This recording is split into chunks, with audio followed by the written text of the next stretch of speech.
Señoras y señores, compañeras y compañeros, militantes de diferentes organizaciones sociales, militantes de Unidad Popular, de ML19, de Convergencia Socialista, invitados del Partido Socialista Revolucionario, compañeros todos, esta tarde realizaremos un acto político-cultural en conmemoración de un aniversario más de la Revolución Liberadora de Tupac Amaru y de Micaela Bastidas.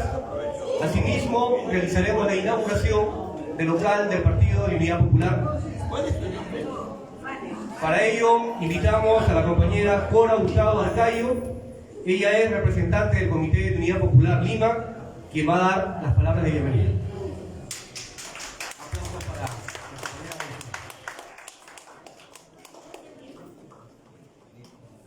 Buenas tardes, compañeros, buenas tardes con todos que hoy nos acompañan. Vamos a saludar a los que están llegando también, tomen sus respectivas posiciones. Compañeros, simplemente para pedirles mucha comprensión. Creo que estamos un poco retrasados en el horario que habíamos invitado, pero en fin, comprendámonos. Y aparte, comentarles que Unidad Popular nace desde el seno de las bases muy profundas. Estamos abarcando a realizar nuestras tareas de emprendimiento en este camino muy comprometido, muy que se dice de contacto con la sociedad mucho más profunda de nuestras comunidades. Estamos avanzando bastante, muy calladamente, sin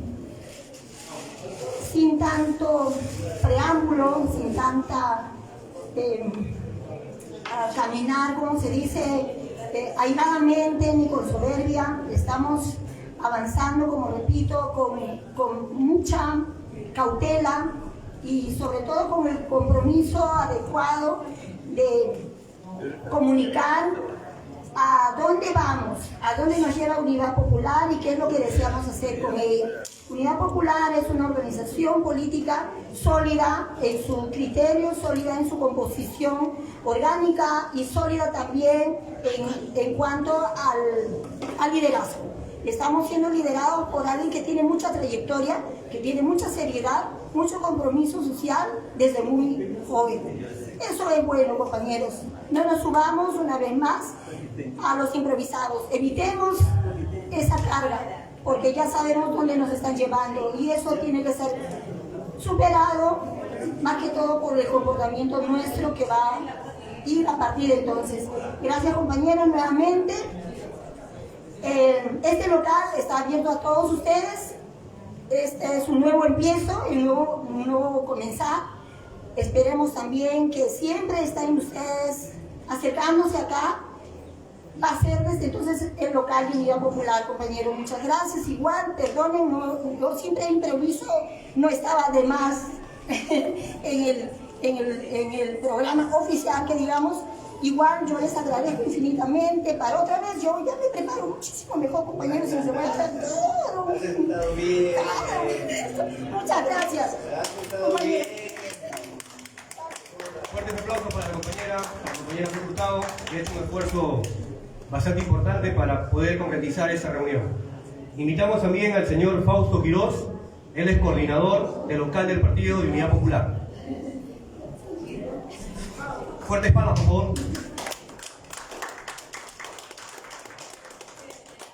Gracias, amigos. Buenas tardes. Bienvenido.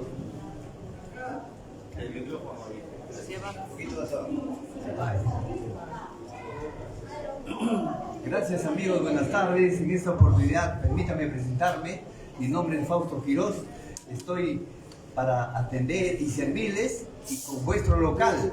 Cualquier acontecimiento, cualquier tema pendiente, vamos a tratar de ver. Y acá veo a muchos amigos, entre ellos a mi amigo al profesor Oliva, y también bienvenidos acá. Cualquier tema pendiente, vamos a estar nosotros presentes, por favor. Gracias. palmas para el compañero. A continuación, invitamos a Fanel Victoria Guevara Guillén, por favor, a acercarse aquí a la mesa de honor.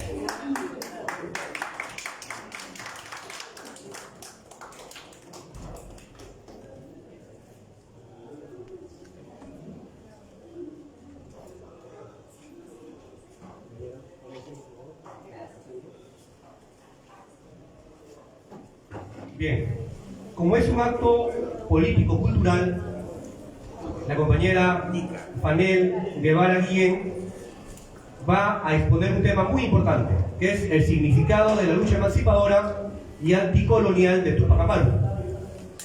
La compañera Fanel Victoria Guevara Guillén es antropóloga social de la Universidad Nacional San Antonio Abad del Cusco, con maestría en gerencia social en la Pontificia Universidad Católica del Perú y un máster en cooperación internacional para el desarrollo, CIES, de España. Es actual decana del Colegio Profesional de Antropólogos de Lima y Callao, coordinadora nacional de la red Agua Segura, expresidenta de IPROGA, que es el Instituto de Promoción para la Gestión del Agua, y ex coordinadora de la red andina del agua Bolivia, Colombia, Ecuador y Perú. Cuenta con más de 25 años de experiencia profesional en ciencias sociales, en actividades de investigación, desarrollo, capacitación y facilitación de procesos de concertación y gestión de conflictos en microcuencas y comunidades andinas y amazónicas, así como en la planificación y evaluación de programas y proyectos de SNIC de desarrollo rural, social y ambiental. Asimismo, posee a su haber numerosas publicaciones sobre los temas de su especialidad. No está por demás decir que tenemos a una persona con amplia experiencia en diferentes temas que va a ser una exposición definitivamente muy nutrida. Demos la bienvenida una vez más con un fuerte voto de aplauso.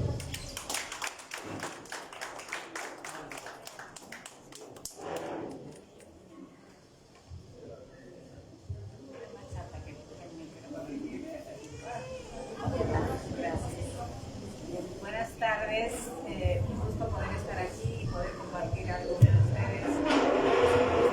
También a muchos jóvenes, ¿no? Y también personas mayores, por supuesto.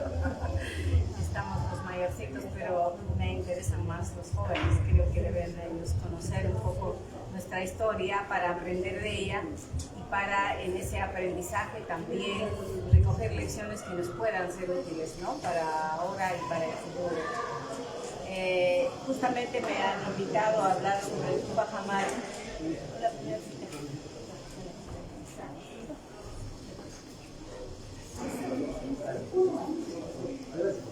Bueno, Túpac Amaru o José Gabriel Condorcanqui y Noguera es un revolucionario continental. Nació en Tinta, él tenía un linaje incaico. Inclusive hizo todo un juicio durante años para demostrar ese linaje, pero antes, en la época colonial, había mucha gente que quería tener ese linaje porque había dos bandos de los, digamos, de los descendientes de los incas.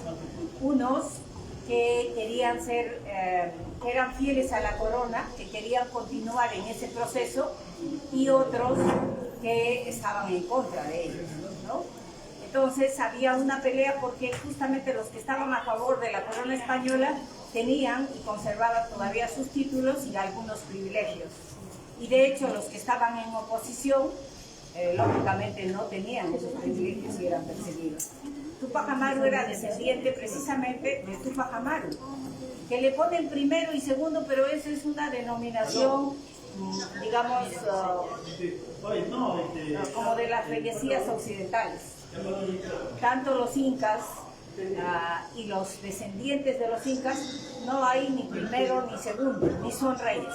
Ellos eran gobernantes y eran gobernantes con alternancia. Existía, se llamaba el Zapa Inca, que era el que ya era el gobernante definitivo, ¿no? Pero siempre tenía un alterne, nunca lo hacía solo.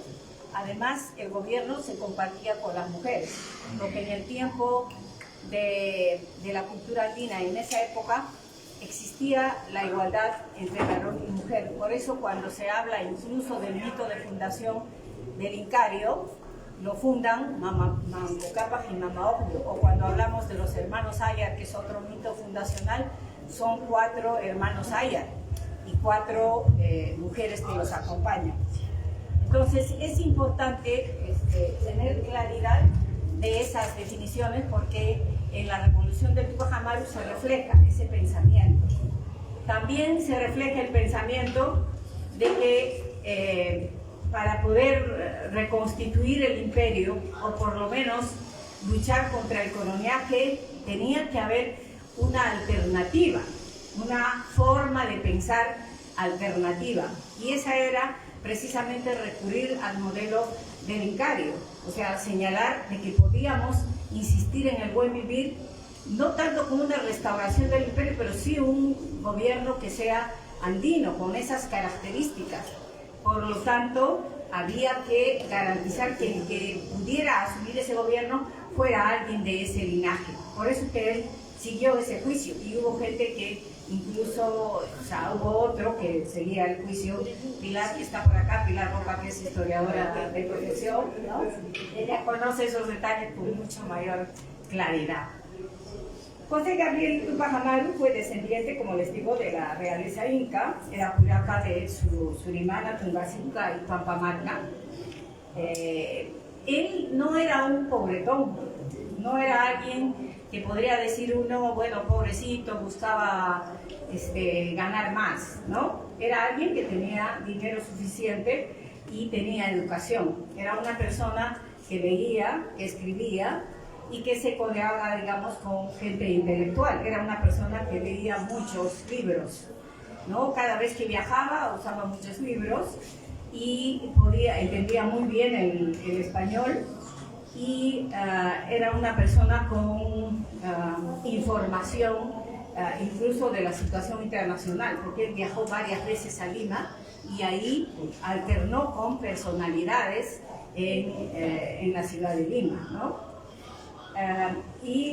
Tenía el oficio de arriero, o sea, era comerciante de mulas, pero ese era un oficio que le permitía vincularse con toda América de aquella época, ¿no? O con el territorio del Tahuantinsuyo, y hacía recorridos muy largos, ¿no? Incluso llegó hasta Tucumán en Argentina, llegó hasta Potosí en Bolivia, llegó al norte también del país, donde buscó justamente alianzas, donde buscó generar posibilidades, ¿no? De esta lucha que estaba pensando, porque la lucha que él inicia no la inicia él.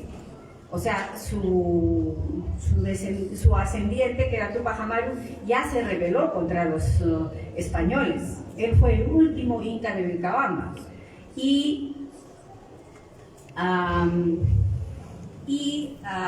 También sus tíos, o sea, sus parientes cercanos, ya habían hecho reclamaciones a España por las reivindicaciones de las poblaciones indígenas, ¿no? Contra el exceso de impuestos, la explotación inhumana en las mitas, ¿no? Eran reclamos que ya eran parte de su reclamo y de su lucha, ¿no? Él encabezó una revolución en la época colonial que estalló el 4 de noviembre, precisamente un día como hoy, ¿no? En el pueblo de Tinta, y fue un movimiento en todo el sur del Perú, e incluso remeció las bases de la colonia española, ¿no? Se han cumplido 243 años de ese asesinato, no solo de él, sino de su esposa, que también era comandante como él, Micaela Bastidas, de Bartolina Sisa, una jefa de Bolivia, ¿no? Tupac Katari, Tomás Atito Condemaita, Cecilia Tupac Amaru, Diego Cristóbal, Pedro Vilcapaza y otros héroes que los españoles fueron liquidando, ¿no? En cada rebelión que lograron sofocar. Es importante saber, por ejemplo, que los incas de Vilcabamba fueron los 4 incas sucesores de Atahualpa, legítimos herederos de Huayna Cápac, que se enfrentaron al desmantelamiento del Estado inca por parte de los colonizadores y sus aliados, ¿no? Y tuvieron aliados indígenas que formaron la resistencia de la élite cusqueña, gobernando ¿no? Tenían un gobierno paralelo al gobierno colonial en la zona del Cusco, ¿no es cierto? Por eso se llamaba el gobierno de Vilcabamba, por 35 años. O sea, no fue pacífica la instauración, digamos, de la colonia, ¿no? En varios sitios hubo rebeliones y acá había un gobierno inca de parte de los incas que no compartían con los españoles. También es importante señalar que en esos 4, digamos, incas que estuvieron involucrados fueron, por ejemplo, Manco Inca, estaba Sayri Tupac, Pitucusi Yupanqui y Tupac Amaru, que fue el último inca de Vilcabamba, ¿no? El último inca digamos, de la época colonial, ¿no?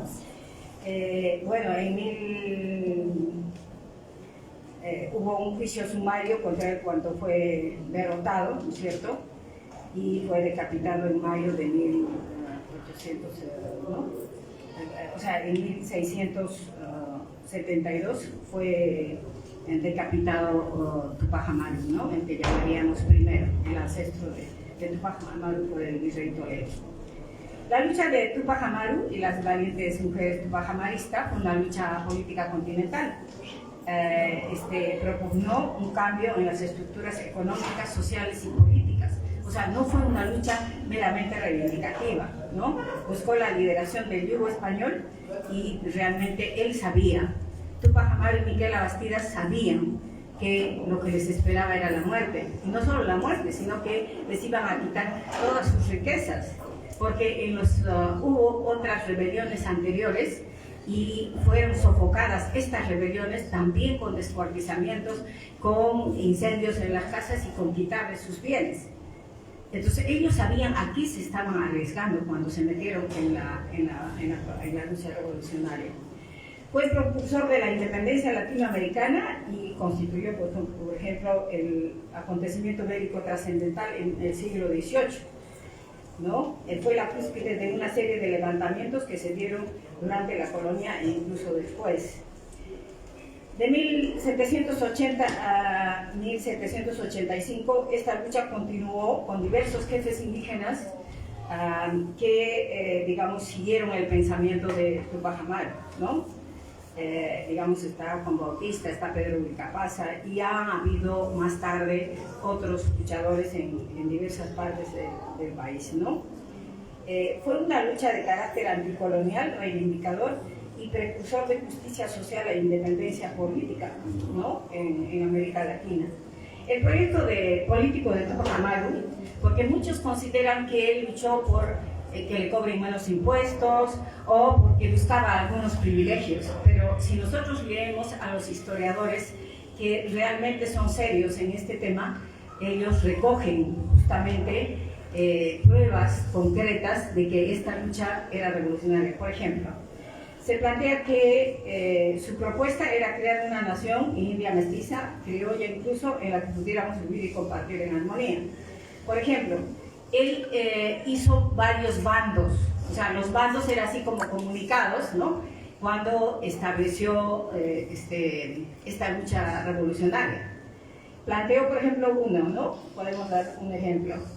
Yo, don José I, por la gracia de Dios, Inca Rey del Perú, Santa Fe, Chile, Buenos Aires y continentes de los mares del sur, duque de su superlativa, señor de los Césares y Amazonas, con dominio en el Gran Paititi, comisario distribuidor de la propiedad divina por erario sin par, o sea, etcétera. Él se pone una serie de títulos porque se reconoce, Inca, se reconoce paralelo al virrey. No está hablando de reivindicaciones, está hablando de una toma de poder muy clara. Dice, por cuanto es acordado en mi consejo, por junta prolija, por repartidores, ocasiones ya secreta, ya pública, que los reyes de Castilla me han tenido usurpada la corona y dominio de mis gentes cerca de 3 siglos, pensionándome los vasallos con insoportables gabelas, tributos, piezas, lanzas, aduanas, alcabalas, estancos, catastros, diezmos, quintos, virreyes, audiencias, corregidores y demás ministros, todos iguales en la tiranía, vendiendo la justicia en almoneda con escribanos de esta fe, a quien más puja y a quien más da, entrando en todos los empleos eclesiásticos y seculares sin temor de Dios, estropeando como a bestias a los naturales del reino, quitando la vida a todos los que no supieron robar, todo digno del más severo reparo. Por eso y por los clamores que con generalidad han llegado al cielo en nombre de Dios Todopoderoso, ordenamos y mandamos que ninguna de las personas dichas pague ni obedezca al cabala ni tributos, y bueno, ahí señala, ¿no?, con toda claridad, y que no le debe obediencia a este gobierno colonial. O sea, ese es un discurso absolutamente revolucionario, no es reivindicativo, ni es reformista. Es importante tomar en cuenta, es una prueba histórica, o sea, ¿no? Y el proyecto de Tupac Amaru proclamó la abolición de la esclavitud, las encomiendas, las servidumbres indígenas y la dominación del poder colonial sobre los pueblos americanos. Era mucho más avanzado que los principios de las revoluciones norteamericana y francesa. Por primera vez a finales del siglo XVIII se proclamó la igualdad y la libertad real y efectiva para todos los pobladores de América, suprimiendo toda forma de esclavitud y servidumbre, algo que ni George Washington ni Napoleón se atrevieron, ¿no? Entonces se plantea que este programa plantea la abolición de la esclavitud, la derogación de tributos, estancos, alcabalas, aduanas, catastros, diezmos y quintos, liberación de los esclavos, indígenas y mestizos, de los obrajes, mitas y servidumbre, integración de todas las regiones por la liberación, ¿no es cierto?, de los españoles, y libertad e independencia de los pueblos de América para conformar una nación diferente, ¿no? La revolución de Tupac Amaru también supuso una primera propuesta de formación nacional en el continente, y ahí sus permanentes llamamientos a la concordia y a la unión entre criollos, mestizos e indígenas. Él fue el primero que planteó un frente único, o sea, él conoció la posibilidad de que no solo con los indígenas se podía lograr esta alternativa emancipadora, sino que él podía hacerse un frente único. Y dijo, ¿no?, por ejemplo, en uno de sus bandos: solo siento que los paisanos criollos a quienes ha sido mi ánimo no se les siga algún perjuicio, sino que vivamos como hermanos y congregados en un cuerpo destruyendo a los europeos. ¿Se dan cuenta? Está llamando al frente único. Todo lo igual mirando con el más maduro acuerdo, y que esta pretensión no se opone en lo más leve a nuestra sagrada religión católica. Por supuesto que tenía que estratégicamente usar a la religión, incluso su mesianismo, ¿no? Porque él, cuando llamó a la revolución, dijo: al tercer día de que me maten, resucitarán todos los que murieron y yo mismo, ¿no? O sea, usaba también el mesianismo. Sino solo suprimir tanto desorden después de haber tomado por acá aquellas medidas que han sido conducentes para el amparo, protección y conservación de los españoles criollos, de los mestizos, ambos e indios, y su tranquilidad, por ser todos paisanos y compatriotas como nacidos en nuestras tierras y del mismo origen de los naturales, y de haber padecido todos igualmente dichas opresiones y tiranías de los europeos.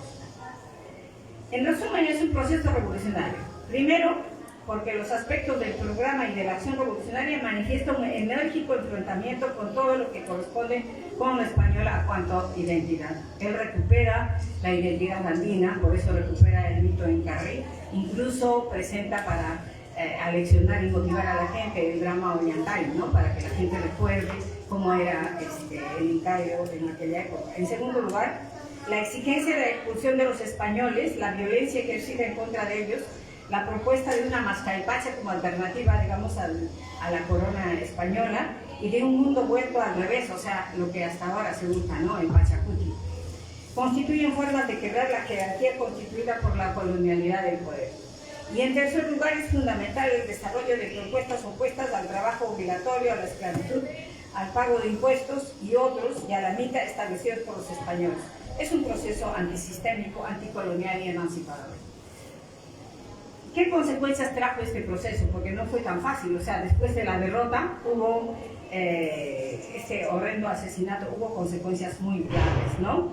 Se calcula que un saldo de muertos han sido como de 120.000 hombres, ¿no?, andinos muertos.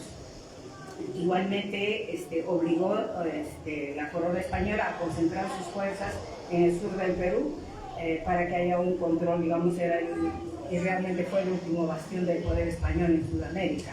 A raíz de esta rebelión se suprimieron los corregimientos y se creó la Real Audiencia del Cusco, que era una de las exigencias iniciales de Tupac Amaru. Era un esfuerzo por reforzar la administración de las colonias. Se produjeron cambios, ¿no?, que fueron englobadas dentro de las llamadas reformas borbónicas, ¿no? Donde sometieron a los pueblos indígenas a más trabajo y penurias, además de otras medidas represivas. Por ejemplo, a nivel político-económico, se dieron algunos retrocesos, como la eliminación de la nobleza inca, ¿no? De sus cargos de autoridad, sus fiscalizados, ¿no? Se les prohíbe el uso de armas, se les obliga a tributar, los cacicazgos afines son reorganizados y disueltos. Se erradica todo símbolo de poder indígena, fueron retirados los retratos, pinturas de los nobles indígenas, los monasterios, hospitales y casas particulares, ¿no es cierto? Se prohíbe el uso de la lengua general, ¿no? de los indígenas del Perú, o sea, el quechua y el aymara, ¿no? Que no se utilizara estas lenguas y que solo se enseñara lengua castellana. Por eso que muchos de los diccionarios que se usaban para evangelizar, ¿no es cierto?, fueron escritos dentro, o sea, con una estructura del español, o sea, un quechua con estructura española, ¿no?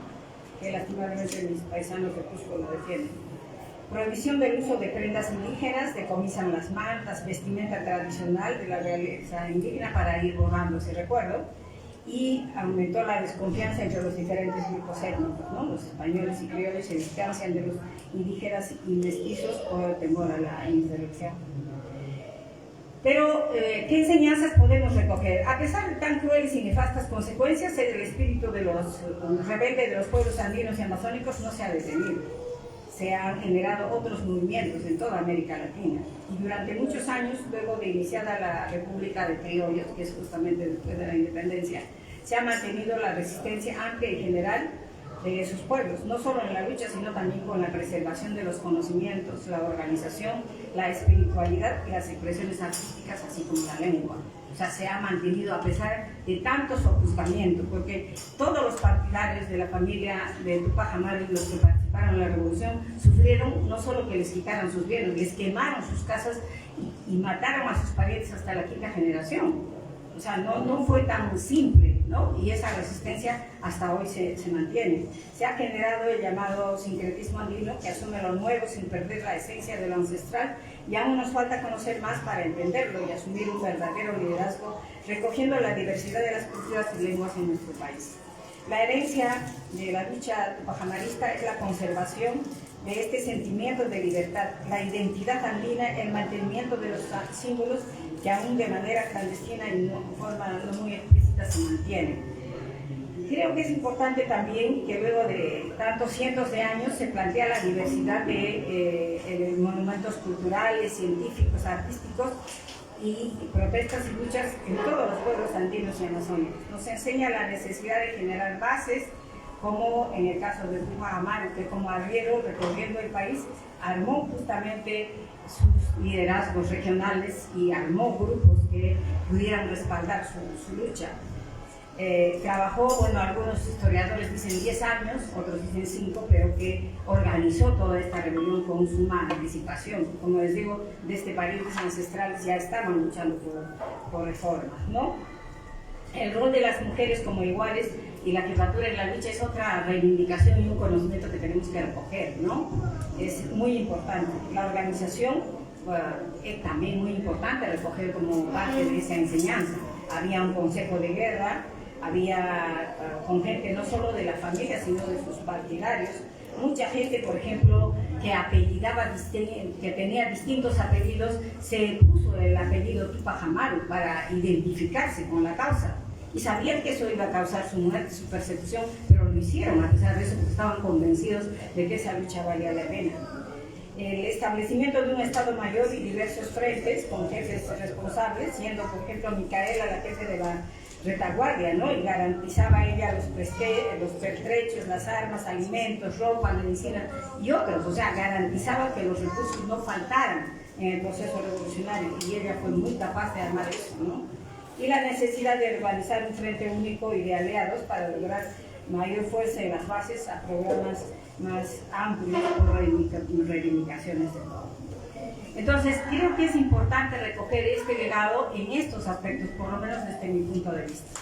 Y para el buen vivir, ¿no? Porque el Amasúa, Maquella, Mayuya, hay que también deshacer ese otro mito. Ese es un dicho que enseñaron los españoles para obligar a los pueblos de la sierra y de las zonas donde los obligaban a trabajar para que pudieran trabajar más. Pero en cambio el dicho andino recuperado es para el buen vivir, ¿no? Ayinta ruay, o sea, hagamos bien las cosas. Ayinta munay, quiere bien, si quieres. Ayinta yankay, trabaja bien. Ayinta timpuy, haz encuentros que sean buenos, hazlo con la mejor intención. Ayin causa y sumas causa y canam, para que haya el buen vivir. Nada más, muchas gracias.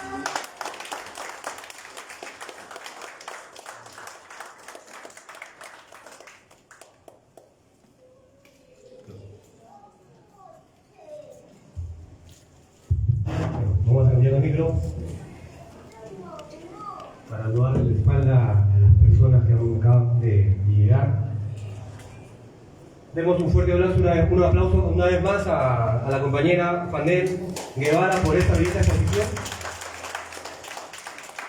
También damos la bienvenida a nuestra compañera Pilar Roca Palacio y a la compañera Olinda Valdés García. Un aplauso, por favor.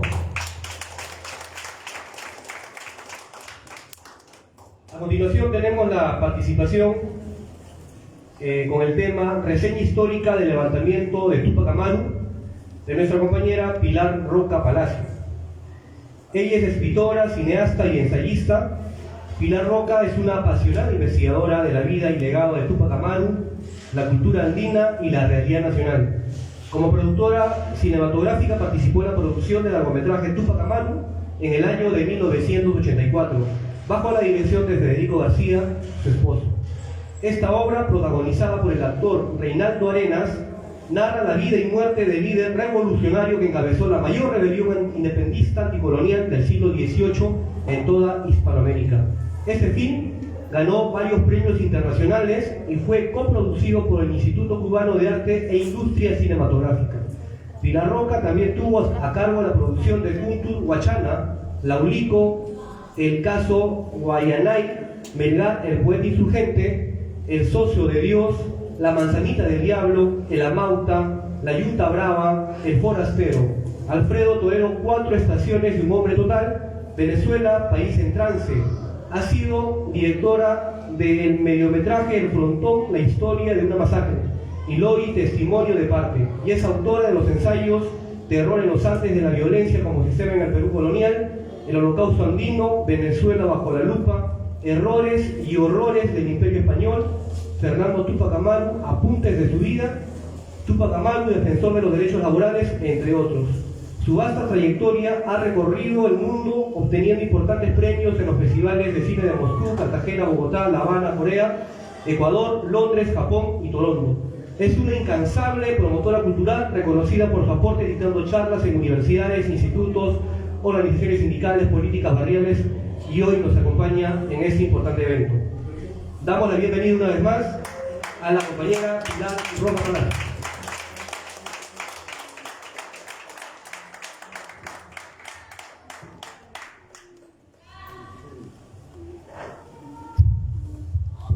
Bueno, buenas tardes a todos, muchas gracias por estar presentes.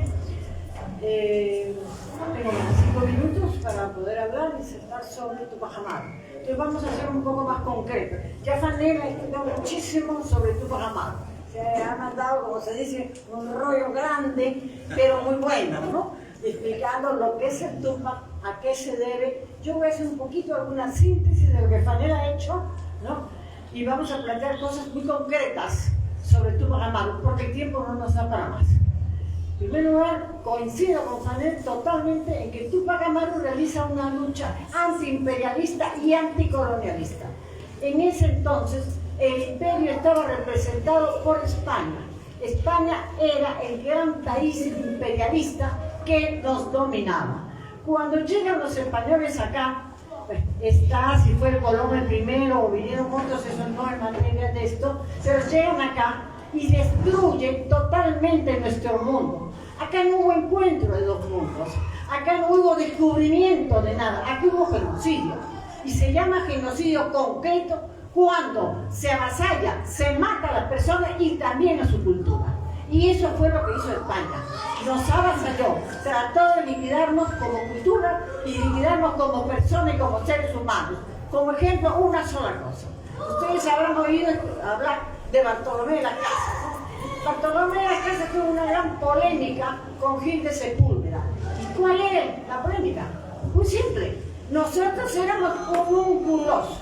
¿Qué es un homúnculo? Una cosa extraña que no se llega a ser hombre ni animal. Pero no teníamos alma. Y como tal, éramos comida de perros.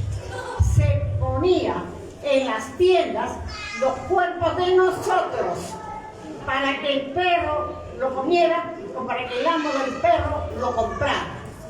Se casaba a nosotros, así como cuando se casa en una película la liebre, nunca está en una cacería, pero película no dice, hay una liebre, hay un conejo, sueltan a los perros y van tras el conejo, tras la liebre hasta que la cazan, ¿no? Bueno, así, pero solo que no había liebre ni conejo. Ser humano, nosotros, quechas, aymaras, huancas, en fin, cualquiera, de cualquier etnia. Esos éramos los que corríamos y a esos eran los que comían los perros bajo la autorización de España. Entonces, el trato inhumano era total, ¿no? España cambia un sistema agrario que tenemos. Nosotros teníamos un sistema agrario donde no había hambre, no había miseria. La gente vivía tranquila, desde que nacía tenía su topo de tierra. No estoy muy de acuerdo, el hombre tenía un topo y la mujer medio. Todavía los antropólogos no me han convencido de por qué. Me han dado explicaciones que no las entiendo mucho, no me convencen. Pero la cosa es que teníamos desde que nacíamos, no como propiedad privada, no existía la propiedad privada. Teníamos desde que nacíamos nuestro topo de tierra, o nuestro medio topo. Por lo tanto teníamos donde cultivar. Teníamos un sitio donde dormir. Lógicamente, cuando éramos niños eran los padres que administraban. La gente vivía por ayllus. Los ayllus eran la familia. Los Vilca, los Mamani, los Colca, vivían unos acá, familias extensas. Entonces todos vivíamos bien. Este sistema se destruye. Se nos manda a trabajar en las minas. A las minas. ¿Qué eran las minas? Miren acá, parece que el nombre Toledo, disculpe si alguien se apellida Toledo, pero la cosa no viene mal con los Toledos, ¿no? Aquí hubo un virrey Toledo, ¿no?, que simplemente acabó con nuestro sistema, dándole llamadas ordenanzas, ¿no? Y él creó las reducciones que llamaba él de indios. Indios es un concepto colonialista, no debemos decir ni indios ni indígenas. Si hay tiempo explicaré por qué. Pero él nos sacó de nuestros ayllus, donde vivíamos, y nos obligó a las reducciones. Ahí vivíamos como en guetos, como en campos de concentración, bajo la autoridad del cura y del curaca de turno para ese lugar. Entonces acabaron con nuestro sistema. ¿Y a dónde nos obligaban a ir? A las minas. Nos llevaban como ganado, nos cazaban como ganado de 100 en 100, y autorizados estaban para eso, y nos obligaban a estar en una mina hasta morir. Y Toledo, el celoso Toledo, dice, no, pero le vamos a pagar. Así, nos van a pagar, pero nos pagan menos de lo que cuesta nuestra manutención, y por lo tanto no podemos salir de la mina. Salimos o muertos o muy enfermos. Otro sistema que quiere este Toledo es la mita minera, la mita textil. Nos llevan a las fábricas que se llamaban obraje y obrajillos. Y ahí nos obligan, amarrados a los telares, a trabajar hasta que mudamos. Porque así era también. Se nos amarraba al telar, se nos daba muy mala alimentación y muy poca paga. Y como siempre debíamos al patrón, nunca podíamos salir. Otra mita que había era la mita agraria. Era el trabajo obligado en el campo, sin paga alguna. No teníamos derecho ni siquiera a tener un sitio de vivienda. Nos podían mandar a cualquier sitio, según si el patrón quería regalarnos a un amigo, nos regalaba. Si estábamos en Cusco, nos podían mandar a Huancavelica, sin nuestro consentimiento, y obligados a trabajar de sol a sol. Entonces, hay tres mitas, que claro, la mita minera, la mita textil y la mita agraria, y hay otra más, la mita personal. ¿Qué es la mita personal? La mita, o sea, es la obligatoriedad que teníamos de trabajar para el cura, para el corregidor y para la autoridad. Gratis, por supuesto, sin pago alguno. Y las mujeres violadas, por supuesto, las niñas sobre todo. Entonces, estas mitas, ¿quién se rebela contra ellos? Tupac Amaru. Tupac Amaru se rebela contra este sistema de cambio, contra este sistema de tormento a la población, y llega hasta Lima a pedir se quite esas mitas se quiten. No le van a hacer caso, por cierto, ¿no? Pero él lucha. Por eso considero que Tupac Amaru es el pionero de los derechos laborales. Lo que pasa es que es Tupac Amaru, porque si fuera el gringo Walker, que habla tan mal de Tupac Amaru, ya lo hubieran condecorado hace rato, ¿no? Como pionero. Pero como nuestro Tupac, ¿no? Un indio, entonces, ¿para qué? No hay una sola organización que se haya atrevido a reconocer a Tupac Amaru como pionero de los derechos laborales. Luchó y peleó por ellos. ¿Y por qué no se lo reconoce? Si se reconoce a José Carlos Mariátegui, me parece perfecto. Si se reconoce a Marx, también, está bien. ¿Y Tupac? ¿O qué pasa? Tiene que ser europeo, tiene que ser de una capa social determinada, ¿no? ¿Para reconocerlo? No. Debemos reconocer, y el deber de la izquierda para tener una identidad es reconocer a Tupac Amaru y comenzar una campaña por Tupac Amaru. Entonces, Tupac ha peleado por derechos laborales, pero no solo por derechos. Anelka lo dijo, ¿no? Tupac es el creador del primer frente político, frente unido, frente único. Le falla, y vamos a ver por qué le falla. Cuando Tupac se va a rebelar, y ya se revela, llama a todos los grupos sociales, ¿no? Bueno, ya es otra historia, cómo estamos divididos, ¿no? No va a haber tiempo para explicarse. Pero llama a todos los grupos sociales, ¿para qué? Para que se unan. Un punto común, nada más que uno. Derrocar al virrey, al rey, y salir del tutelaje de España. Ya Fanel dijo que en el bando de Silos, hallado en Colombia, y ella lo leyó, ¿no? Tupac Amaru dice, yo, José Gabriel I, rey del Partido de los Mares del Sur, todo lo que Fanel ya ha dicho, ¿no? Entonces, él quiere agrupar a toda la gente para crear un frente, para luchar contra el imperio. Es el primero que plantea un frente único, pero con todas las capas sociales. Soy mariateguista. Y Mariátegui lo dice claro, el frente único sí, pero dentro de la clase. Sin la clase no. Entonces, ¿qué es lo que va a pasar con Tupac? Todos están de acuerdo en tumbarse al rey de España, todos. Los criollos, todos los que viven acá, los mestizos, todos. ¿Pero por qué? Porque el sistema organizado no permite que el criollo, ¿saben que el criollo es el español nacido en estas tierras, no? No permite que ese criollo suba y llegue a la cima de la pirámide social. Entonces está molesto, quiere llegar. ¿Y quién se lo impide? Los peninsulares y el rey de España. Entonces quiere tumbarse al rey de España. Se une con Tupac. Pero ¿qué ocurre? Cuando se ha unido la revolución, en la cual de 300.000 que éramos, a morir 100.000, ¿no? Entonces fue fuerte la pelea. La revolución comienza y va más allá de los sentimientos y de proteger las propiedades y los intereses de criollos y mestizos. Va más allá. Por eso es que Tupac libera obrajes y raquillos y los dueños. Y como si ahora se liberara a las empresas. ¿Qué va a pasar con los dueños? ¿Qué va a pasar con los dueños de la minera si se liberan? ¿Qué va a pasar? Se van a ir para el otro lado, jamás van a apoyar al pueblo. Bueno, lo mismo pasó. Esta gente que ha constituido un grupo con José Gabriel, inmediatamente se va y lo abandona y retorna a su clase, que es los criollos y los peninsulares, ¿no? ¿Por qué? Porque son afectados sus obrajes, sus obraquillos, sus haciendas y sus minas. Entonces, ni de calle, ni hablar. Este no sirve, no está con nuestros intereses.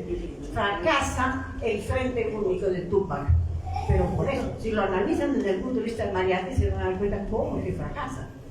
Pero es el primero que lo establece. Es otra de las cosas. La unidad continental.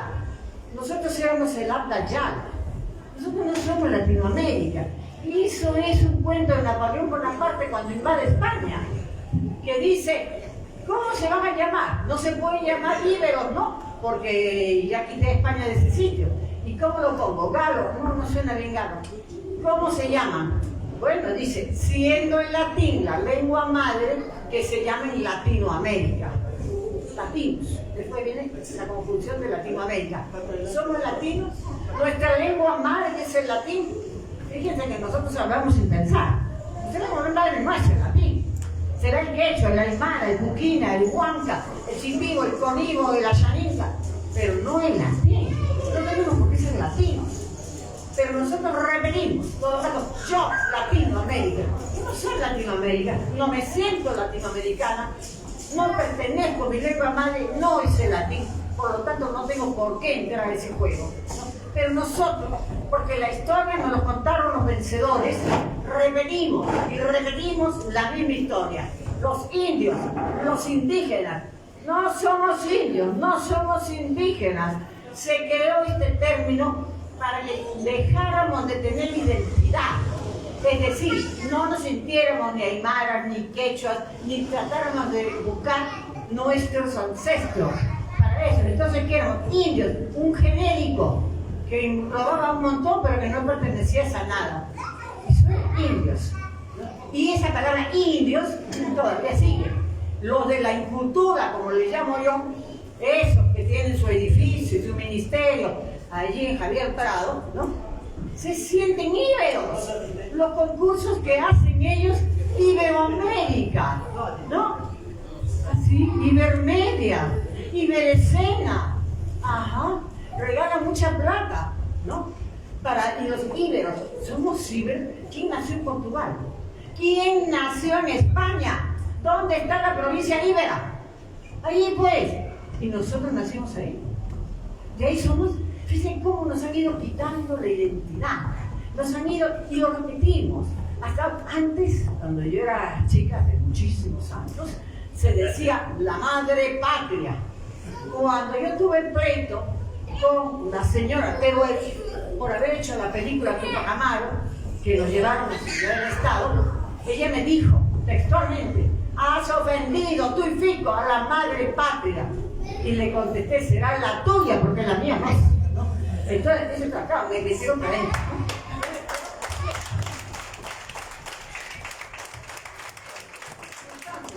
Nosotros tenemos que tener una identidad. La izquierda no ha sintonizado. Nosotros, fíjense, una tarea. Busquen sus orígenes. Busquen de dónde provienen. Busquen quién fue su abuelo. Busquen su abuela, su bisabuela. Y van a encontrarse que fueron inmensos, que fueron grandes. ¿Quién construye Machu Picchu? Nosotros. Maravilla del mundo, me parece estupendo. Pero no son más maravillosos quienes la hicieron. Ah, no, esos son cholos brutos, ¿no? Indios brutos. A eso no se les nombra, a eso no se les menciona. Porque se ha bajado nuestra autoestima. Tenemos la autoestima baja, totalmente baja. Si el gringo presidente me da la mano, de la gloria y me paseo por el pasillo de la manito del gringo presidente, lo hemos visto en la televisión, ¿no? Pasear desde la manito del gringo presidente, oh, ya no cabía de gozo, ¿no? Porque el gringo le había dado los dedicos. Por favor, ¿qué me importa que el gringo me dé dedos o no me dé dedos? ¿No? El gringo me tiene que recibir, no lo recibe, pero ya se siente en la gloria, porque nuestra autoestima está baja. Porque eso nos han enseñado, porque nos han dado una educación totalmente repetitiva. No se nos ha enseñado a pensar, no se nos deja pensar. Si ustedes han estado en la universidad y se oponen a lo que el maestro dice, se lo jalan pues.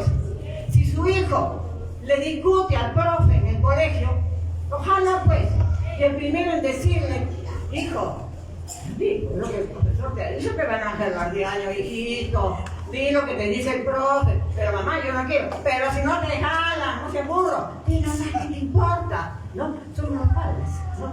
Entonces le estamos enseñando eso, a seguir, una corriente, a seguir. Entonces Tupac se revela. Voy a mencionar a John Walker, ¿no? Norteamericano, muy de moda por el IEP, por supuesto, por la católica y por toda esa gente, ¿no? Este señor dice que Tupac Amaru no quiso una revolución, que se le escapó de las manos, y pone como ejemplo el ingreso a los obrajes y obrajillos. No se le escapó. Eso era lo que pretendía, liberación del pueblo. Micaela custodiaba los territorios liberados. Habían territorios liberados, ¿no? Entonces Walker dice, no, quería ser marqués de Oropesa. Es otra de las tesis de Charles Walker, ¿no? En el libro Tupac Amaru. Es bueno que lo lean, para que vean cómo se miente. Marqués de Oropesa. No, quería ser inca. Inca, quien sabe quechua, es guía, conductor.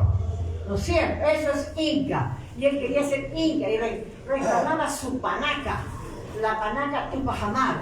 No hay primero ni segundo, ese es otro cuentazo. Igualito que de indígenas o de Latinoamérica. Tupac Amaru primero y Tupac Amaru segundo. Eso es de conocer nuestra historia y cómo se elige una panaca, ¿no? Y querernos aparecer como las casas reales españolas, ¿no? Entonces, realmente, eso es lo que nos ha pasado. Siempre copiamos, siempre imitamos, porque esa es la educación que se nos ha dado.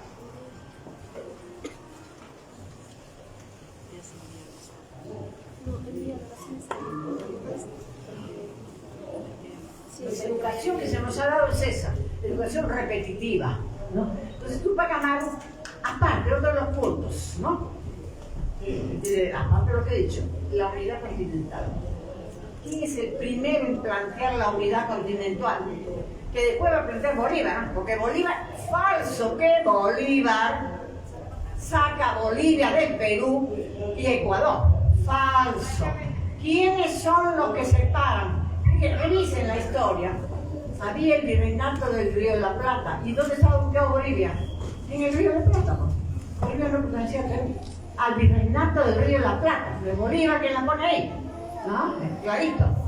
El virreinato no era nada. Todo Guayaquil, todo eso estaba por el virreinato del Río de la Plata. No es Bolívar quien lo pone ahí.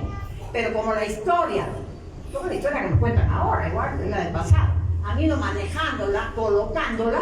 No. Bolívar, desgraciado, San Martín, buenísimo, ¿no? Porque era un aristócrata. En cambio, el cholo San Borejón de Bolívar, ese era horrible, Sambo, ¿no? Porque le decían eso. Así le decían, así lo cantaban. Quiso destruirnos y se nos mete o Bolívar o San Martín, ¿no es cierto? Así Bolívar se mete en un proyecto mestizo, criollo, perdón. Sí, un proyecto criollo. Pero los dos estaban juntos. Los dos estaban juntos a trabajar. Los dos. Uno fue primero y otro fue después. Que Bolívar era dictador. Perdón, el puesto se llamaba dictadura. El puesto era de dictador. En ese momento el Congreso lo llama para que sea el dictador. Pero estamos poniendo el término a tiempos presentes y no a tiempos pasados. Entonces, es igual con Tupac. Tupac asesino. Tupac una revolución de arrieros. ¿Sí? Eran arrieros. Pero arrieros era una casta muy alta, era como el que tiene camiones, ¿no? Ómnibus, flota de ómnibus o de camiones. Nadie dice que Tupac Amaru fuera pobre, de ninguna manera, fue bastante rico. Pero pone su familia, Micaela pone a sus hijos y él pone la familia al servicio de la revolución. Yo pregunto, no me quejo de Javier Heroy, está bien, Javier Heroy hay que reconocerlo, y pregunto, ¿y alguien reconoce a Hipólito Tupac Amaru? Muchacho de 20 años que conduce ejércitos, muchacho de 20 años que es colgado por ser revolucionario. ¿Quién de ustedes reconoce en sus organizaciones a Hipólito Tupac Amaru? A Mariano de 18. ¿Quién lo reconoce? Pero no son culpables. Es que no estudiamos porque se nos ha enseñado a no estudiar. No investigamos porque se nos ha enseñado a no investigar. No tiene título, no tengo título, yo no puedo hablar. Y a mí me importan los títulos, yo tampoco tengo títulos con el perdón de Fay, ¿no? Entonces, no importa. María era autodidacta, segundo de primaria, no tuvo más. ¿Por qué se tienen que asustar de no haber pasado por una universidad? ¿Cuántos entran a la universidad, pasan por la universidad, pero la universidad no pasa por ellos? Cantidades, ¿no?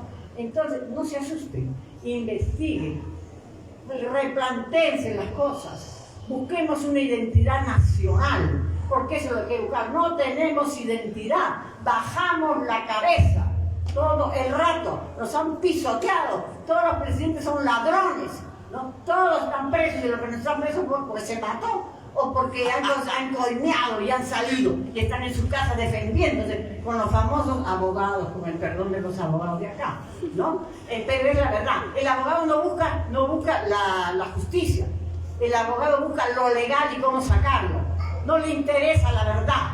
Eso es cierto. Las leyes se han convertido de tal manera que no interesan las verdades, interesa qué tan vivo eres, qué tan tintillero eres. ¿Cómo sabes decir que te pasó un minuto, se acabó el juicio? Se acabó porque pasó un minuto. No, eso es nuestra justicia. ¿Justicia? Es justicia. A Tupac ya lo habían condenado. Cuando lo entregan en Bustillos, Areche, que es uno de los hombres más malos que nos tocó, le dice a él y a la familia de Tupac Amaru: despídanse, despídanse porque no se van a volver a ver. Y después los mira y le dice: sí, al pie del cadalso. El juicio ya estaba hecho. Por eso es que en la sentencia de Tupac Amaru se nombra como castigo del Inca, de José Gabriel, que vea morir a sus dos hijos, Hipólito y Fernando, de 10 años. Pero Fernando no va a morir. Eso es otra cosa, es otra historia, porque no muere Fernando. Pero no muere. Pero ya estaba hecho, fue un juicio sumario de 36 días. Un juicio sumario de un mes, con 60 y tantas causas. ¿No? Pero ya estaba armado, ya estaba amarrado, porque España tenía terror de perder estos territorios, porque España vivía de nuestras riquezas, y España se convirtió en un imperio gracias a nosotros, gracias a nuestra pobreza, a nuestras miserias, es que España llega a ser un imperio, claro, peleándose con Inglaterra, que tampoco se defiende, ¿no? Pero realmente eso es lo que pasa. Tupac Amaru hereda un país de esto, y algo que no se nos ha dicho: ¿quién fue el primer libertador de esclavos? Van a decir Castilla, o tal vez Echenique. José Gabriel libera a los esclavos cuando dice: todo negro esclavo de español, que se incorpore a misa y ejércitos, queda liberado. Y año y pico de más tarde, ya muerto José Gabriel, Diego Cristóbal, su sucesor, en la zona de Puno dice: todo esclavo queda liberado, no importa dónde viva, no importa lo que haga. Son los Tupac Amaru, entonces, los que dan la libertad de los esclavos. ¿Y se reconoce? No. Los chiquitos del colegio: Ramón Castilla nos dio la libertad. Y cantan y cantan, ¿no? Ay, mamá Inés, ay, mamá Inés, ¿no? Entonces, que los cantan, están felices cantando, y los chiquitos se les mete en la cabeza que Castilla. Castilla, pues, ¿hasta cuándo ese SUTE va a permitir que no se estudie historia del Perú en los colegios? ¿Hasta cuándo? Los ríos, la restauración económica, no le interesa a ese SUTE más que la plata, más que el dinero. Yo no digo que los sueldos de los profesores deben ser malos, no. Yo creo que deben ser muy buenos. Y los profesores deben ser lo mejor de lo mejor. La crema innata deben ser los profesores. Porque nuestros hijos están en sus manos, la formación de ellos está en sus manos, pero el profesor solo se preocupa porque le aumenten el sueldo. Entonces, ya me están diciendo que le tengo que retirar. Entonces, eso es, ese SUTE tiene que entender cómo hacer las cosas, cómo reclamar que se enseñe geografía, historia de los límites, historia del Perú, educación cívica. Yo estudié todo eso, tengo 75 años, y eso lo estudié. En mi época había todo eso. Y lo aprendíamos, por lo menos teníamos una idea de lo que es este país. Hoy día un muchachito le dice: ¿dónde queda Huancavelica? Y dice: ¿Huancavelica? Ah, ahí pues cerquita a Villaramba, ¿no? Por Dios. ¿Dónde queda Huacho? ¿Huacho? Ah, ahí por San Juan de Miraflores, ¿no? Lo dice. No tienen idea de lo que somos, porque no hay identidad. Esto no es casual. La mala enseñanza no es casual. Es para que no pensemos, ¿no? Es para que nosotros quedemos así, en la oscuridad. Eso es lo que se intenta.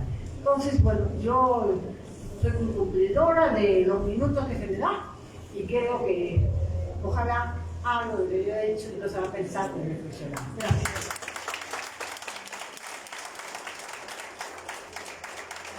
Gracias, compañera Pilar Roca, por esas sabias palabras. Efectivamente, no hay mejor escuela, mejor universidad que la vivencia en las calles, en la sociedad y el compartir en el día a día. Damos la bienvenida también a nuestro compañero Duerlí Rodríguez, a quien lo presentamos Le damos bienvenida con un fuerte aplauso. Tenemos las palabras de la representante de la Comisión Nacional de la Juventud de Unidad Popular. Como en toda organización, la juventud forma parte de aquella picardía que siempre debemos tener en cualquier momento, independientemente de la edad. Ella es Olinda Valdés García, es arquitecta de profesión, fue alcaldesa escolar en la primaria, nominada a Premio Nacional de Poesía, organizado por la empresa Bistoni, fue presidenta también de Biblioteca Escolar César Vallejo y fue una ex dirigente estudiantil de una organización que nació en los años 2011-2012 con la finalidad de poder articular a las mujeres estudiantes, que es la Asociación Femenina Estudiantil del Perú, AFEP. Le damos la bienvenida con un fuerte y caluroso voto de aplauso.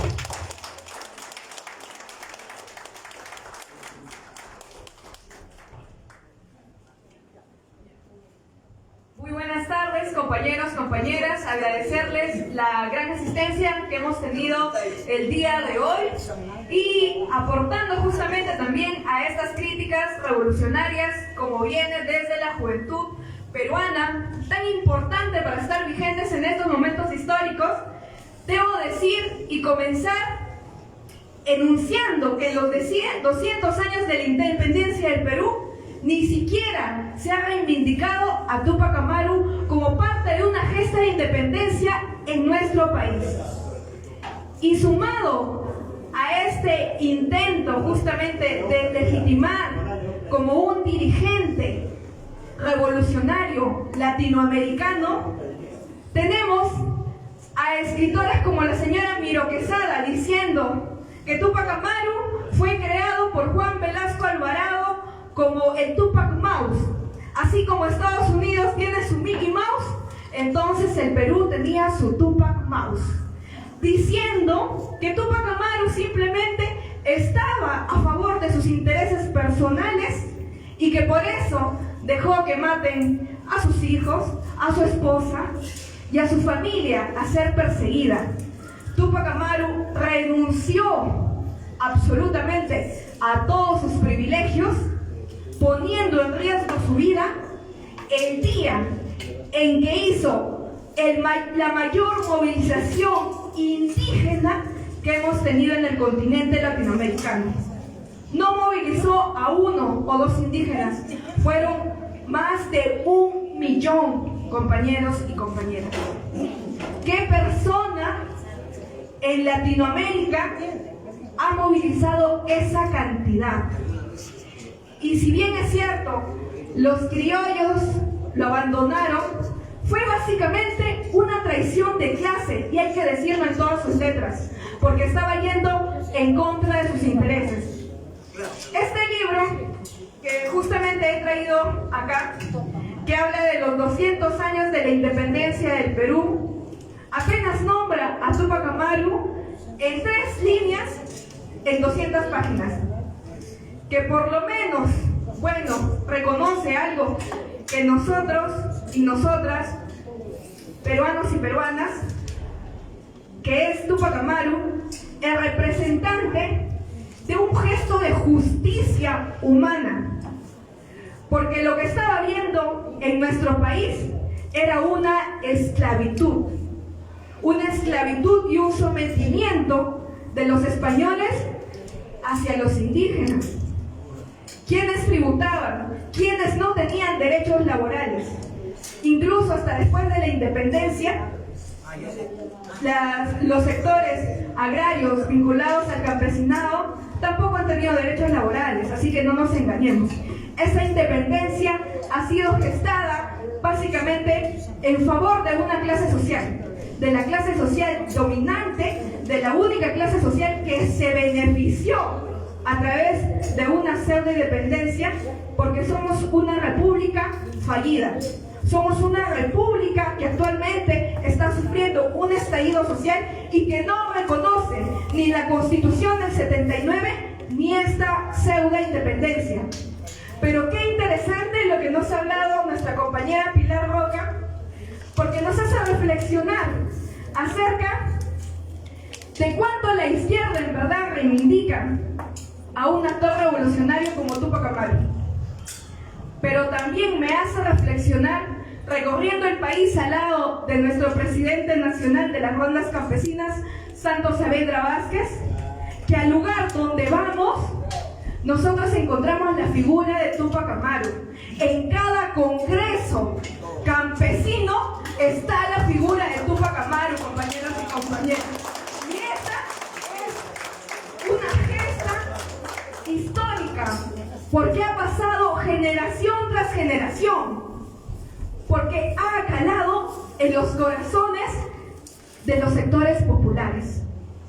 Y voy a citar al famoso Charles Walker, Walker, ya no sé pronunciar su nombre bien, que en el año de 1980, en uno de los libros que él escribe acerca de Túpac Amaru, se acerca a un niño de 11 años que había sido desplazado producto del conflicto armado interno cuando el Sendero Luminoso estaba avanzando, ¿no? Entonces él sale de su comunidad con sus padres y es entrevistado por este personaje, este antropólogo, y le dice algo muy interesante, ¿no?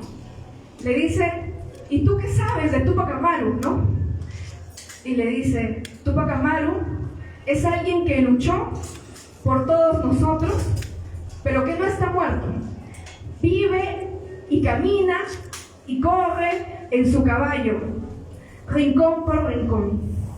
Está por las noches, en cada cerro, en cada infinito lugar, aunque no lo podamos ver, él siempre nos acompaña.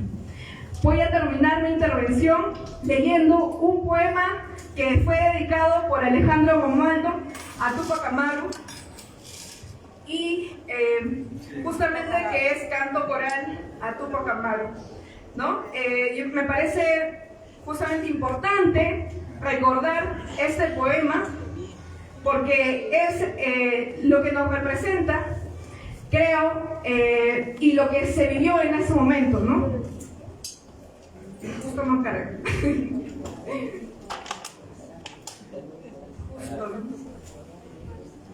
Bueno, yo recuerdo partes de este poema, así que igual los voy a decir. Querrán matarlo y no podrán matarlo. Querrán romperlo y no podrán romperlo. Querrán triturarlo, pisarlo, escupirlo, pisotearlo, desarmarlo y no podrán matarlo. Es alguna de las palabras que recuerdo de nuestro gran Alejandro Romualdo, dedicándole el poema a Túpac Amaru. Así que espero esta gran jornada nacional que se sigan sumando más jóvenes, porque el que estemos formando un partido en este momento, Comunidad Popular, es la unidad del pueblo. A ver, una compañera me está alcanzando y dice así: lo harán volar con dinamita, en masa, lo cargarán, lo arrastrarán, a golpes te llenarán de pólvora la boca, lo volarán y no podrán matarlo. Le pondrán de cabeza, arrancarán sus deseos, sus dientes y sus gritos, lo patearán a toda furia, luego lo sangrarán y no podrán matarlo. Coronarán con sangre su cabeza, sus pómulos con golpes y con clavos sus costillas. Le harán morder el polvo, lo golpearán y no podrán matarlo. Le sacarán los sueños y los ojos, querrán descuartizarlo grito a grito. Lo escupirán, a golpe de matanza lo clavarán y no podrán matarlo. Lo pondrán en el centro de la plaza, boca arriba, mirando hacia el infinito. Le amarrarán los miembros, a la mala tirarán y no podrán matarlo.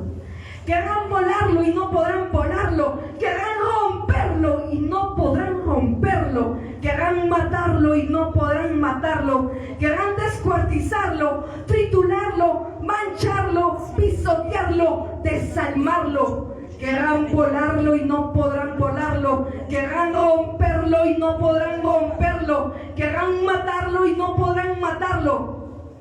Al tercer día de los sufrimientos, cuando se crea todo consumado, gritando, ¡libertad!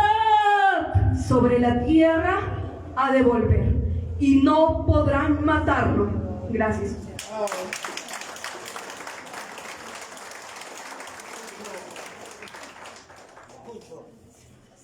Bien.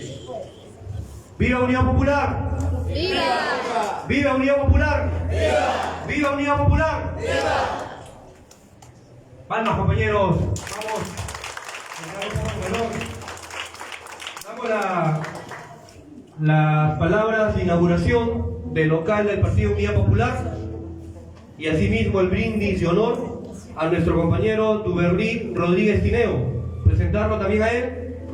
Fue expresidente de la Federación de Estudiantes de Perú, ex diputado de la República, ex regidor de la Municipalidad de Lambayeque, docente de posgrado de la Universidad Nacional Mayor de San Marcos, asesor nacional de la Central Única Nacional de Rondas Campesinas del Perú, UNAC, expresidente de la Corte Suprema de Justicia y del Poder Judicial y actual presidente del Comité Nacional de Unidad Popular. Fuertes palmas para el compañero.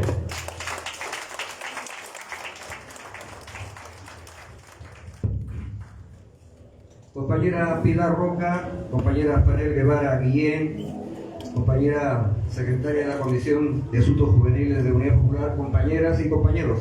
En primer lugar, una autocrítica severa por llegar tarde, porque a partir de el año 92, en que se comienza a implementar la privatización de todo lo que huele a Estado, entre otras cosas, ¿qué se privatizó?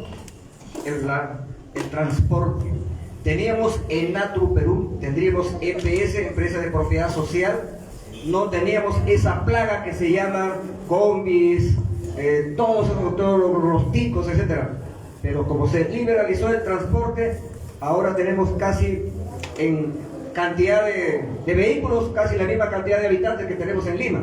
Es decir, tenemos el transporte más caótico del mundo. Y por esa razón es que uno no puede calcular a qué hora puede llegar. Yo salí hace una hora de mi casa pensando que iba a llegar a las 4:30 y llegué después. ¿Por qué? Porque el Metropolitano, el Sanjón, la Vía Expresa, todo está totalmente tuburizado, está prácticamente caótico y eso no nos ha permitido llegar, pero claro, en adelante uno tendría que, como madrugar, pues tendría que salir por lo menos 2 horas y media antes para poder llegar. Así que, de todas maneras, yo les expreso mis disculpas por haber llegado tarde y sobre todo a nuestras invitadas de tanta valía, de tanto renombre como la compañera Pilar Roca, que ha sido nada menos que la compañera de FICO, ¿no? Entonces, Federico Hurtado. García Hurtado. Ya estaba conversando con la compañera Pilar, vamos a implementar también un ciclo de cine dentro de Unidad Popular, porque hay tantas películas que no las hemos visto y que hay que verlas. Hace poco, por ejemplo, vi una que presentó el compañero cineasta Sancho Adriancén, ahí sobre la vida de Mariátegui. Ahí me enteré, por ejemplo, de que había una mujer que nosotros no la conocíamos mucho, Ángela Ramos. Muchos hemos hablado de Manuela Ramos, pero de Ángela, ¿no? Aquella era, pues, digamos, compañera de Mariátegui en esa época, en la militancia de la izquierda. Bueno, entonces también tendremos que hacer eso. Yo estaba también justamente leyendo el libro de la compañera Pilar que se llama Túpac Amaru, defensor de los derechos laborales. Mire, siempre hablamos de la rebelión, de la lucha por la independencia de Túpac Amaru, y no reparamos algunos hechos como, por ejemplo, que Túpac Amaru luchó por los derechos laborales de los trabajadores, porque los trabajadores en la época de la colonia eran los mitayos, ¿no? Es decir, el mitayo agrícola, el mitayo textil en los obrajes y más que nada el mitayo minero, ¿no? Donde tantas muertes se han producido. Entonces, y cómo esa palabra de la mita, que es una expresión de la reciprocidad andina, cómo se fue prácticamente pervirtiendo para convertirse prácticamente en una forma de esclavitud, porque la mita es expresión de reciprocidad, pero los españoles prácticamente la pervirtieron para ponerla al servicio de la explotación de los trabajadores. Los trabajadores en aquel momento eran pues los mitayos, ¿no? Los mitayos. Pero también yo creo que es importante, porque acá en el libro lo dice, y yo les voy a contar una anécdota. Estaba en Madrid y tenía un hijo que estaba viviendo en una avenida que se llama Barcelona, pero cerca de del terminal Atocha, donde... No, Atocha, donde parten los viajes, los buses, los trenes. Bueno, a ver qué pasa ahí. Habla fuerte, ¿no? Vamos a seguir. A capela, doctor, a capela, como dice. Bueno, estábamos en la estación Atocha en Madrid, y ahí se parte para viajes interprovinciales, por decir, en bus, en metro, en tren, etc. Y veo, Pilar, en una esquina de esa avenida Barcelona en Madrid, cerca de Atocha, una iglesia chiquita, en toda la esquina, pero ya había una placa recordatoria. Y yo soy un poco curioso, observador, y me acerco a ver qué decía en esa placa que estaba en el exterior de una iglesia. ¿Y qué decía ahí? Que ahí estaba enterrado Fray Bartolomé de las Casas. Bartolomé de las Casas, y aquí Pilar también lo menciona, porque también hay que hacer justicia. Fray Bartolomé de las Casas fue un dominico, un sacerdote que dentro de toda la maldad que hacían los españoles, él de alguna manera denunciaba la explotación de los indígenas, de los pueblos originarios en la época de la colonia. Y yo creo que en algún momento tenemos que también hacer un homenaje a Fray Bartolomé de las Casas, porque así como después han habido escritores que se les llama indigenistas, etc., en su momento en la colonia, Fray Bartolomé de las Casas creo que también jugó un papel importante para poder denunciar los abusos que se hacían en la colonia contra nuestros hermanos trabajadores, en aquel momento los mitayos de las minas, de los textil y de la agricultura, que de alguna manera con características modernas también existen ahora. Aquí también incluso veo una foto de una herramienta de castigo y de tortura que algunos no sé si ya sabrán que ha existido. El cepo. ¿Han escuchado hablar del cepo? ¿No? Entonces ahí prácticamente encadenaban o amarraban, porque es una herramienta de madera, ¿no? Medieval. De la época de la Edad Media, pero a ese trato le daban, por ejemplo, a los mitayos como castigo, ¿no? Y de la época de las haciendas, de los gandonales, de igual manera también era una herramienta de castigo para nuestros hermanos trabajadores. Entonces yo les recomiendo leer también este libro de la compañera Pilar Roca, que se llama Túpac Amaru, defensor de los derechos laborales. Y un tema importante, la compañera Pilar nos ha dicho que Túpac Amaru también fue un promotor de la unidad continental, de la integración latinoamericana y del Caribe, como también en su momento lo fue Bolívar. Entonces, y como también fue José Martí en Cuba, ¿cierto?, en el tema del Caribe, y Hugo Chávez en Venezuela últimamente. Entonces, compañeros, el ejército, el levantamiento, la insurrección de Túpac Amaru no solamente pues comprometía a nuestros hermanos de aquel momento, también comprometía a bolivianos, etcétera.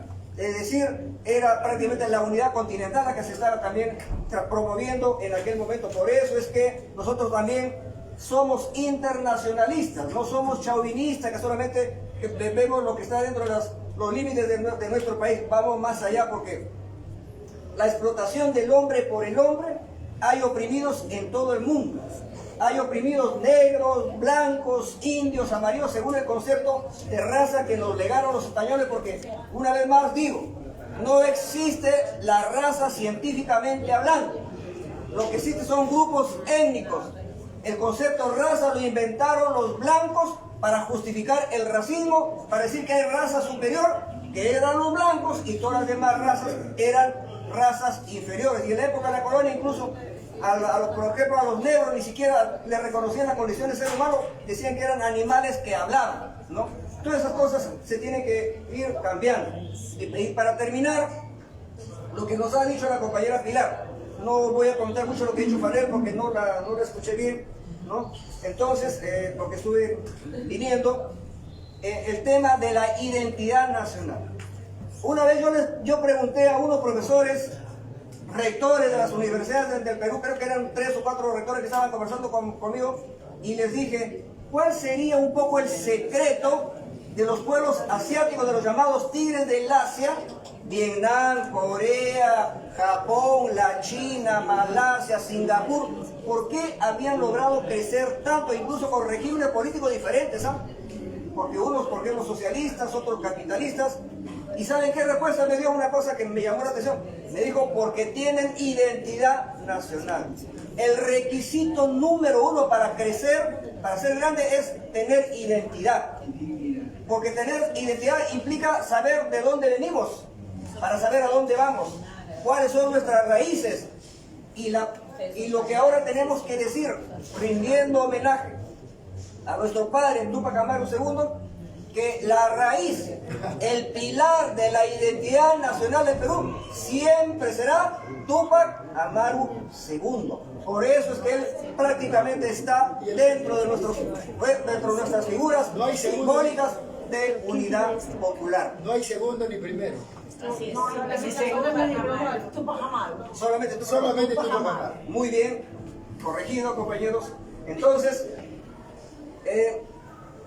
yo les agradezco por haber concurrido a nuestra invitación para la inauguración de este local político que estará al servicio de todos, de todas las izquierdas, los compañeros del M19, los compañeros de Convergencia Socialista, cualquier compañero de otra agrupación política, porque todos somos hermanos. Aquí no hemos nacido para decir que solamente nosotros existimos.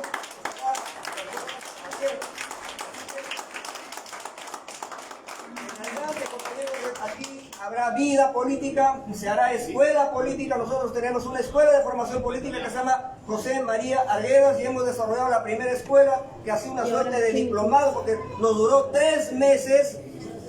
Ya estamos entregando el certificado de participación porque así se tiene que acreditar a quien participa en una escuela. Volveremos a desarrollar una segunda escuela y si es presencial, en algunos ya con toda seguridad será en este local que queda abierto y a disposición de todos ustedes, estimados compañeras y compañeros. Les agradezco por vuestra presencia, un abrazo para todos ustedes y bueno, creo que hay por ahí todavía una pequeña ceremonia que falta. Hay whisky, hay whisky. El brindis.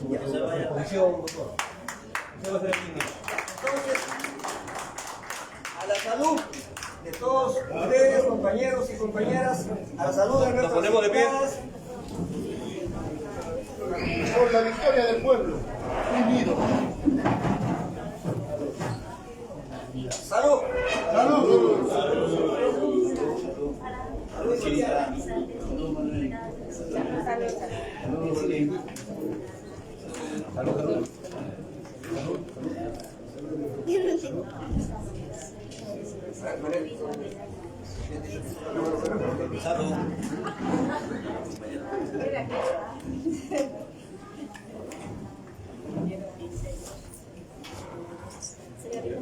Hay un pequeño compartir que se reparte en ese momento, esperando que sea de su agrado. En orden, por favor. A su asiento, para que no haya desorden. En este momento se está realizando la inauguración del local partidario de Unidad Popular. Asimismo, se está conmemorando los 243 años de la gesta emancipadora de Túpac Amaru y Micaela Bastidas. Nos acompañan el doctor Duberly Rodríguez, presidente de Unidad Popular, así como la doctora Pilar Roca.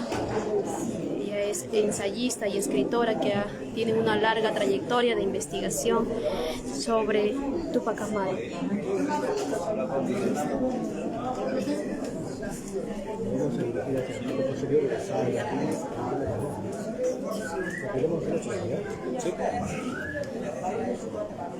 En esos momentos se va a realizar la inauguración. Ahí tenemos a nuestro dirigente nacional, también está nuestra compañera Olinda Vázquez, ella es representante de la Comisión Nacional de Jóvenes de Unidad Popular. Compañera, algunas palabritas breves. Gracias. bueno, es creo una muy buena jornada, hemos tenido gran acogida.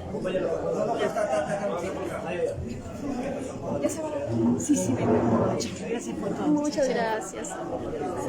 Ahí estamos dirigiéndonos hacia los ambientes de este local en donde se va a hacer el acto simbólico de inauguración. También nos acompañan ya los artistas que en breves momentos estarán deleitándonos con sus canciones.